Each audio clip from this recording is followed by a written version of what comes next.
बिस्मिल्लाहिर्रहमानिर्रहीम। नई बात डिजिटल मीडिया में आपको खुशामदीद कहता हूँ। मेरा नाम काशिफ सुलेमान है। आज हम बात करेंगे पाकिस्तानी सियासत के ऊपर और ख़ास तौर पे जो पीडीएम के प्लेटफॉर्म से अपोजिशन ने इस्तीफ़ों का ऐलान किया है, तो आया इस्तीफ़े वो दे रहे हैं, उसके लिए क्या लाएमल अपनाया जा रहा है, कब तक इस्तीफ़े मुतवक्को हैं, इसके ऊपर आज हम बात करेंगे। जहाँ तक पाकिस्तानी सियासत की बात करें तो पाकिस्तानी सियासत के अंदर 2020 जो गुज़रा है, रवां साल जो जा रहा है, ये सियासी गर्मा गर्मी का साल था, गिरफ्तारियों और ज़मानतों का साल था, और अब इस्तीफ़ों की बात की जा रही है। इस साल के अंदर हम देखें तो अपोजिशन के जो मुतअद्दिद रहनुमा हैं वो गिरफ़्तार हुए, जिसके अंदर साबिक़ वज़ीर आज़म शाहिद खाकान अब्बासी हों, ख्वाजा बरदरान में ख्वाजा साद रफ़ी,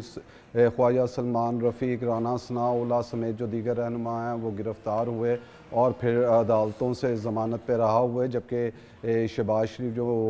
हैं वो इस वक्त भी जो हैं वो नैब की कस्टडी में हैं, और इसी तरह हम बात हमजा शहबाज शरीफ की करें तो वो भी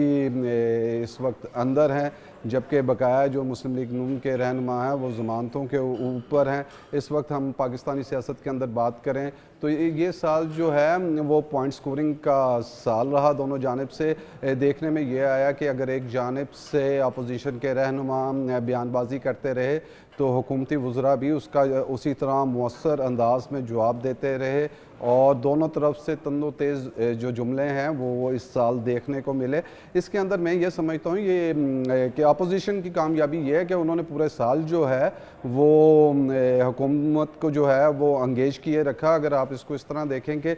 कोई शख्स कोई काम करना चाह रहा और कोई आके उसको मसरूफ़ कर ले तो वो उस काम से रह जाता है। इसी तरह अगर हुकूमत जो है जिसको आवाम ने तब्दीली के नाम पे वोट दिया, दो नहीं एक पाकिस्तान के नारे पे वोट दिया, अकाउंटेबिलिटी एहतसाब के नाम पे वोट दिया, वो चीज़ें पीछे चली गई और हुकूमती वज़रा की जो सारी तवज्जो थी वो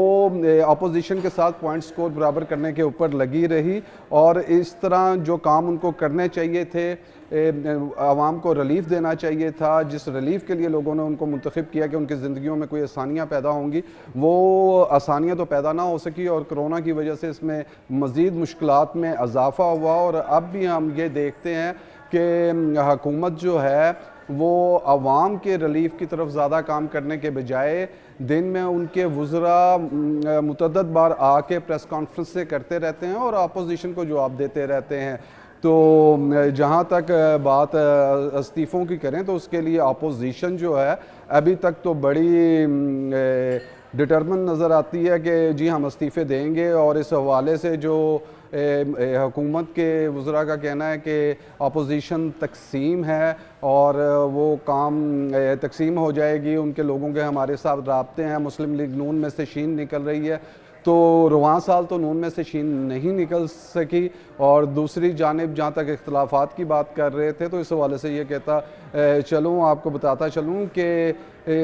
कोई प्लेयर जो है वो ज़्यादा जारहाना तौर पे खेल रहा होता है और कोई कम खेल रहा होता है, और वो ख़ास तौर पे कह रहे थे पीपल्स पार्टी जो है उनकी हुकूमत सिंध के अंदर है और वो इस्तीफ़े नहीं देगी। लेकिन अगर इस हवाले से देखें अब बिलावल के बयान, लाहौर के जलसे के अंदर जो पीडीएम का पहले मरहले का आखिरी जलसा था, अगर उसकी भी बात करें तो उसके अंदर भी हम देखते हैं कि बिलावल खुल के बोले और अब भी उन्होंने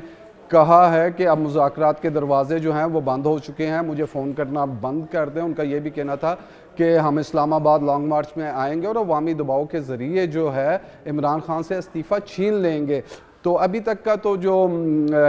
उनका सियासत के अंदर और जो उनके बयान हैं वो तो यही ज़ाहिर करते हैं कि वो पूरी तरह हुकूमत के ऊपर जो है दबाव बढ़ा रहे हैं, और अभी तक उनमें इस हवाले से तकसीम नज़र नहीं आती। आप इसको इस तरह कह सकते हैं कि अगर एक ही पिच के ऊपर शाहिद खान अफरीदी खेल रहे हों और दूसरी जगह मिसबाह उल हक खेल रहे हों, तो शाहिद अफरीदी जो हैं वो जहराना तौर पर खेल रहे होंगे और मिसबाह उल हक क्योंकि टुक टुक की वजह से मशहूर थे, लेकिन मकसद दोनों का एक ही होगा। मकसद क्या होगा? मकसद पाकिस्तान की जीत है। इसी तरह अपोजिशन जो है वो कोई एक जमात नहीं है, सबके अपने मशहूर मैनिफेस्टो हैं, वो अपनी अपनी एक राय रखते हैं और हर एक की अपनी सियासत है, इलाकाई सियासत भी है, सूबों के अंदर भी है, और हर बंदा सियासत के अंदर चाहता कि उसको ज़्यादा से ज़्यादा अहमियत भी मिले और जो सीटें हैं और इलेक्शन पॉलिटिक्स भी होती है, पावर पॉलिटिक्स भी है, उसके लिए वो काम कर रहे होते हैं। लेकिन जिस तरह अगर मैंने दो प्लेयरों की आपको मिसाल दी, अगर उनका मकसद पाकिस्तान की जीत है, तो इसी तरह अगर आप अपोजिशन को देखेंगे तो अपोजिशन इस वक्त जो है वो यकनिकाती एजेंडे पर इकट्ठी है और वो यकनिकाती एजेंडा जो है वो एक है कि हुकूमत को घर भेजना, क्योंकि वो कहते हैं ये हुकूमत जो है गैर आइनी है और वज़ीर आज़म इमरान खान को मुस्ताफ़ी हो जाना चाहिए। अब बात कर लेते हैं उस इस्तीफ़ों के हवाले से भी, जिसका बड़ा ज़ोर शोर सुना जा रहा है कि इस्तीफ़े दिए जा रहे हैं कि नहीं। तो इस हवाले से ये बताया जा रहा है कि मुस्लिम लीग नून जो है उन्होंने कमेटियाँ तश्कील दे दी हैं जो अपने अरकान से जो हैं वो इस्तीफ़े इकट्ठे करेंगे और आइंदा 2 रोज़ के अंदर जो है वो अपनी क़यादत को जमा करा देंगे, जिसके बाद क्योंकि 31 तारीख जो है 31 दिसंबर वो डेडलाइन दी गई है इस हवाले से इस्तीफ़ों के, तो वो 31 तारीख को अपने इस्तीफ़े जो हैं वो क़यादत को जमा करा देंगे। उसके बाद APDM जो है पाकिस्तान डेमोक्रेटिक मूवमेंट, उसकी क़यादत ये फ़ैसला करेगी कि वो जो इस्तीफ़े हैं वो कब स्पीकर के पास जमा कराने हैं। उससे पहले लॉन्ग मार्च की बात भी की गई है और ये भी कहा जा रहा है अपोजिशन के रहनुमाओं की जानिब से कि उनके पास बहुत से जो हैं और दीगर ऑप्शंस भी मौजूद हैं, और जबकि हुकूमत कहती है कि जी वो इस्तीफ़े दें और हम कल इलेक्शन करा देंगे। तो आया अगर ये देखा जाए कि क्या इलेक्शन कराना इतना आसान होगा और क्या अपोजिशन के इस्तीफ़ों से हुकूमत जा सकती है, तो इस हवाले से यह कि जो अददी अक्सरियत है, जो नंबर गेम्स हैं, वो तो अपोजिशन के पास इतने नहीं हैं कि वो उससे हुकूमत को गिरा सके या, लेकिन क्योंकि उसका एक दबाव तो ज़रूर है। अभी तो ये उनकी संजीदगी देखनी है, वो इस्तीफ़े देते हैं कि और स्पीकर के पास जमा कराते हैं कि नहीं, लेकिन उन्होंने एक दबाव ज़रूर कायम किया हुआ है। अगर हम नेशनल असम्बली की बात करें तो उसके अंदर सादा अक्सरियत के लिए किसी भी शख्स को वज़ीर आज़म बनने के लिए 172 अरकान की हमायत की ज़रूरत होती है, जो इस वक्त वज़ीर आज़म इमरान खान को अपने इत्तेहादियों के साथ हासिल है। जबकि दूसरी जानिब जो अपोजिशन है उनके पास इतनी अददी अक्सरियत नहीं है, लेकिन क्योंकि पंजाब के अंदर एक बड़ी तादाद में अपोजिशन लीडर भी जो हमजा शहबाज शरीफ है मुस्लिम लीग नून की है, इसी तरह सिंध के अंदर गवर्नमेंट है पीपल्स पार्टी की, तो जब ये मजमूई तौर पर इस्तीफ़े आएंगे तो ये कमो बे कोई 450 के करीब जो इस्तीफ़े होंगे उसके ऊपर ज़िमनी इलेक्शन कराना हुकूमत के लिए भी कोई आसान काम नहीं होगा। जो हमारी माशी सूरत हाल है, जो कोरोना की वजह से सूरत हाल है, उसके अंदर इस इलेक्टोरल कॉलेज का मुकम्मल रखना और असम्बलियों को लेके चलना, जब उसमें से इतनी बड़ी तादाद में लोग निकल जाएंगे, लेकिन जो बताया ये जाता है कि 83 या 84 अरकान असम्बली के अंदर मौजूद हों तो अजलास जारी रह सकता है। तो इस हवाले से एक हिकमत अमली ये भी हो सकती है। हम देखते हैं कि जब अपोजिशन के अंदर तरीके इंसाफ थी तो उसने भी इस्तीफ़े दिए थे असम्बलियों से, लेकिन वो स्पीकर ने मंजूर ना किए। आपको इसको इस तरह कह सकते हैं कि तरीके इंसाफ इस्तीफ़े देना नहीं चाहती थी और मुस्लिम लीग नून जो है, जो इसकी उस वक्त हुकूमत थी, वो मंजूर नहीं करना चाहते थे। उस वक्त के स्पीकर जो थे यासर, वो कहते थे कि लोग जी पर्सनल मेरे सामने पेश हों और वो इस बात का इजहार करें कि उन्होंने अपनी मर्ज़ी से और रजामंदी से ये इस्तीफ़े दिए हैं। तो क्या अब भी ये प्रोसेस होगा? क्योंकि उस वक्त हमने देखा कि जो जुवेद हाशमी है उन्होंने असेंबली के अंदर खड़े होकर ऐलान किया और वो अपने ओहदे से मुस्तफ़ी हो गए। तो अगर अरकान एक वक्त में अगर ये इस्तीफ़े देने के अंदर संजीदा है तो वान के अंदर जाएँ और वहाँ खड़े होकर के कि जी हम अपनी रजामंदी के साथ हमने ये इस्तीफ़े दिए हैं और आज से हम अपनी जो मेंबरशिप है उसको मनसूख करते हैं, अब से हम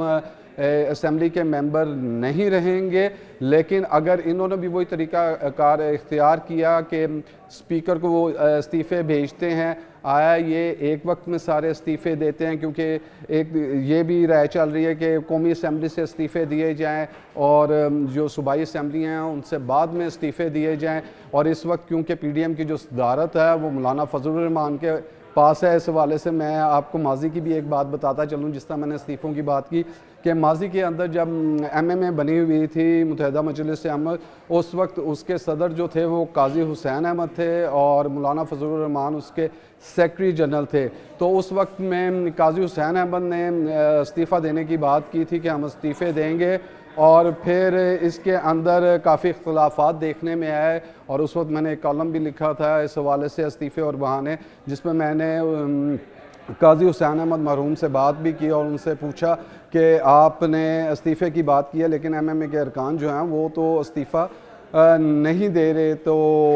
मौलाना फजलुर रहमान के इस हवाले से तहफ़्फ़ुज़ात हैं, तो उनका कहना था कि मौलाना फजलुर रहमान जो हैं वो मुझे चचा कहते हैं और वो मेरे भतीजे हैं, तो भतीजा जो है वो चचा को धोखा नहीं देगा, वो ना करेंगे लेकिन इस्तीफ़ा देंगे। लेकिन इसके बावजूद जब इस्तीफ़ों में तख़ीर हुई और जब काजी हुसैन अहमद मरहूम से मैंने बात की तो उनका कहना था कि जो एमएमए का इत्तेहाद है ये मेरे पाँव की ज़ंजीर बन गया है, लेकिन मुझे इस्तीफ़ा देना चाहिए। और बिलाखिर उन्होंने फिर इस्तीफ़ा दिया और उनका कहना था, क्योंकि ये अल्फाज मेरे मुंह से निकले हैं, तो मुझे इस्तीफ़ा देना चाहिए। और उस वक्त क्योंकि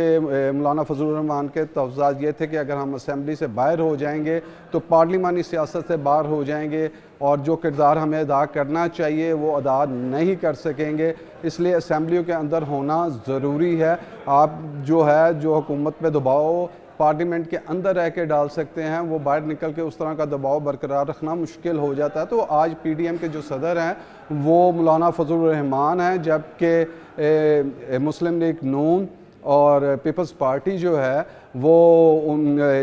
कोलेशन में है, ये 11 जमातों का इत्तेहाद है। तो आज देखते हैं कि मौलाना फजलुर रहमान जो हैं वो जो अपोजिशन की दो बड़ी जमातें हैं उनको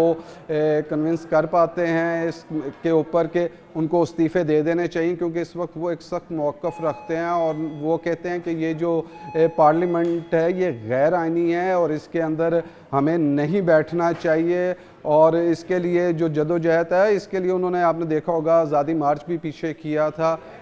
और अकेले किया था। उस टाइम अपोजिशन की जमातों ने उनको उस तरह सपोर्ट नहीं किया जिस तरह अब पीडीएम के प्लेटफॉर्म से किया जा रहा है। तो अगर तो इन्होंने संजीदगी का मुजाहरा किया और ये अपने कॉज के साथ रहे कि हमें हर सूरत में इस्तीफ़े देने हैं और